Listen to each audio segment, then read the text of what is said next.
Hello বন্ধুরা, কেমন আছো সবাই? এলপির 2026 সালের নতুন ভ্যাকান্সি চলে এসেছে।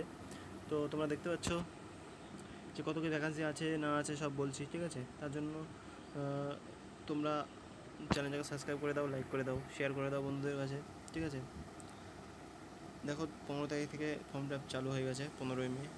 14ই জুন অবধি চলবে, 14ই জুন রাত 12টা অবধি চলবে, ঠিক আছে? আর 16ই জুন অবধি তোমরা অনলাইন পেমেন্টটা করতে পারবে। তার আগেই করে দেবে, তাহলে কোনো ঝামেলা থাকবে না, ঠিক আছে? আর 17 থেকে 26 তারিখ অবধি তুমি যদি ফর্মে ফিল আপ করতে কোনো যদি ভুল করে ফেলো, তাহলে তুমি সেটা মডিফাই করতে পারবে, মানে কারেকশান করতে পারবে, ঠিক আছে? দেখো, অ্যাসিস্ট্যান্ট লোক লেভেল 2 পে লেভেল 2, ঠিক আছে? আর তোমার স্যালারি হবে, এখানে লেখা আছে 19,900, কিন্তু তোমার যদি জয়নিংয়ের পরপর তুমি 40K লাস্ট ধরে রাখো, 40,000 প্লাস, ঠিক আছে? আর তোমার মেডিকেল স্ক্যানার লাগবে A1, মানে তোমার চোখটা দেখবে বিশেষ করে, ঠিক আছে? 6/6 আছে কিনা, ঠিক আছে? আর ভ্যাকান্সি 11,127টা ভ্যাকান্সি, ঠিক আছে? আর গতবার এসেছিলো প্রায় 9,000 প্লাস, কিন্তু আবার সেটা ইনক্রিজ হয়ে 10,000 হয়ে গেছে। 2024 সালে এসেছিলো, 24 সাল থেকে রেগুলার আসছে। 2024 সালে এসেছিলো 18,000 ভ্যাকান্সি, ঠিক আছে? এএলপি CBT-1-এ বিরাট একটা পরিবর্তন হয়েছে, সেটা দেখাচ্ছি তোমাদের, দ্বারাও। এএলপি সিলেবাসে বিরাট পরিবর্তন। আর হ্যাঁ, এখানে দেখো, এডুকেশন কোয়ালিফিকেশন তোমার ITI লাগবে মিনিমাম, আর 10+ আর 2 বছরের ITI লাগবে, অথবা ডিপ্লোমা থাকলে ডিপ্লোমা, অথবা বিটেক থাকলেও তুমি এর জন্য এলিজিবল, ঠিক আছে? তো সিলেবাসটা কোথায় গেল? সিলেবাসে বিরাট পরিবর্তন হয়েছে, স্টুডেন্টদের জন্য ভালোই হয়েছে। এই দেখো, CBT-1-এর জন্য ম্যাথামেটিক্স আছে, শুধু ম্যাথামেটিক্স, আর মেন্টাল অ্যাবিলিটি আর জেনারেল সায়েন্স, যেটা আগের বছর অবধিও ছিল, যে জিকে আর কারেন্ট অ্যাফেয়ার্স ছিল সিলেবাসে, কিন্তু এবার সিলেবাসে জিকে এবং কারেন্ট অ্যাফেয়ার্সকে পুরোপুরি বাদ দেওয়া হয়েছে, ঠিক আছে? আর CBT-2-এ syllabus syllabus basic science and engineering drawing, এর মধ্যে ইঞ্জিনিয়ারিং ড্রয়িং পার্টটা আছে, ঠিক আছে? তারপরে mass, weight, density, work for energy, speed and velocity, heat and temperature, basic electricity, lever and simple machine, occupational safety and health, employment, education, IT literacy ইত্যাদি, ঠিক আছে? আর জেনারেল ইন্টেলিজেন্স যা বেসিক থাকে সেরকম। আর আর আছে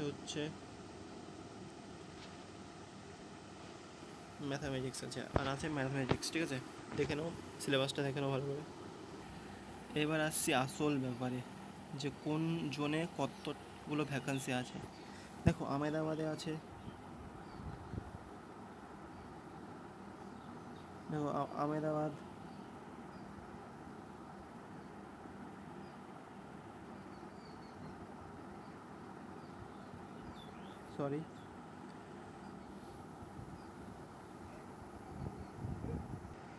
সরি, ক্যান্সেল হয়ে গেছিলো। তো আহমেদাবাদে সব ভ্যাকান্সি দেখতে পাচ্ছ: আহমেদাবাদ, আজমির, প্রয়াগরাজ, বেঙ্গালুরু, ভোপাল, ভুবনেশ্বর, বিলাসপুর, চণ্ডীগড়, চেন্নাই, গোরখপুর, গুয়াহাটি, জম্মু, শ্রীনগর, কলকাতা, মালদা, মুম্বাই, মুজফ্ফরপুর, পাটনা, রাঁচি, সেকেন্দ্রাবাদ, শিলিগুড়ি, আরও আছে। এই কটা জোনেই অ্যাপ্লাই করতে পারবে। তো মোট ভ্যাকান্সি দেখতে পাচ্ছ 11,127টা, ঠিক আছে? তো তুমি ভেবে রাখো, এর মধ্যে তোমার একটা সিট আছে এখানে, ঠিক আছে? এভাবেই প্রিপারেশন নাও, বিশেষ করে ম্যাথ, GI আর সায়েন্সটা পড়লেই তোমার ম্যাক্সিমাম সিলেবাসটা কমপ্লিট হয়ে যাবে, ঠিক আছে? প্রথমে CBT-1-এর জন্য তৈরি করো, ঠিক আছে? দেখো, তোমার জন্য আমি ছোটো করে দিচ্ছি, ফুলটা তুমি একটা স্ক্রিনশট নিতে পারো। আর বেশি দিন টাইম নেই, তো তোমরা অ্যাপ্লাই করে দাও খুব তাড়াতাড়ি, যত তাড়াতাড়ি সম্ভব, ঠিক আছে? দেখো, সেফ জোন তোমার নিয়ারেস্ট যে জোনটা আছে সেটাই তোমার জন্য সেফ জোন, ঠিক আছে? মালদা জোন আছে, মালদা জোনটা ভালো ভ্যাকান্সি আছে। দেখো, মালদা জোনে 200 আর 200 দুটো যোগ হবে, মালদা জোনে আছে 270 আর 290-এর কাছাকাছি, ঠিক আছে। আর মুম্বাই জোনে হচ্ছে দেখো 1000, 1100, প্রায় 1100 প্লাস ভ্যাকান্সি আছে, 1200-এর কাছাকাছি ভ্যাকান্সি আছে। তো মুম্বাই জোনেও অ্যাপ্লাই করতে পারো। কিন্তু তুমি যদি বলো যে কোনো জায়গায় হোক আমার একটা চাকরির দরকার, তাহলে তুমি চেন্নাই করতে পারো, গুয়াহাটি করতে পারো, জম্মু শ্রীনগর করতে পারো, মুম্বাই করতে পারো, মালদা করতে পারো। হ্যাঁ, কিন্তু পাটনাতে করো না। পাটনা, রাঁচি এসব হচ্ছে বিহারি এলাকা, এরা সব লোকালেই অ্যাপ্লাই করবে, তাই কাট অফ কম হবে। আমি বলে রাখছি কাট অফ কোনটা কম হবে। গুয়াহাটিতে তো কাট অফ কম হবে, সেফ জোন। চেন্নাইয়ে সেফ জোন, আর হচ্ছে মালদা সেফ জোন। এই 3টে জোন বলে রাখছি। তো তোমরা এই 3টে জোনে তোমরা অ্যাপ্লাই করতে পারবে, ঠিক আছে। অ্যাপ্লাই করে দিতে পারো।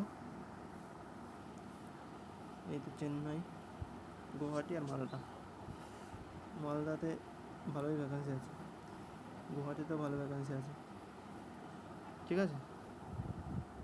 শিলিগুড়িও ভালো ভ্যাকান্সি আছে, দেখছি। শিলিগুড়িতে ভ্যাকান্সি আছে 600টা, তো তোমরা অ্যাপ্লাই করতে পারো শিলিগুড়িটা ভালো জোন, ঠিক আছে। তো আমি একটা সিরিজ চালু করছি, যেটা হচ্ছে রেলওয়ে PYQ সলিউশন। বিগত বছরের যেগুলো রেলের PYQ এসছে, মানে প্রিভিয়াস ইয়ার কোশ্চেন এসছে, সেগুলো পুরো কোন সলিউশন আমরা তোমাদের ভিডিওর মাধ্যমে দেবো। তো চ্যানেলটিকে সাবস্ক্রাইব করে রাখো, ঠিক আছে। আর আরবি অল PYQ এই চ্যানেলটাই করা হবে, ঠিক আছে। তো চ্যানেলটিকে সাবস্ক্রাইব করে রাখো, ঠিক আছে। তো আজকের মতো এইটুকুই। জয় হিন্দ, জয় ভারত।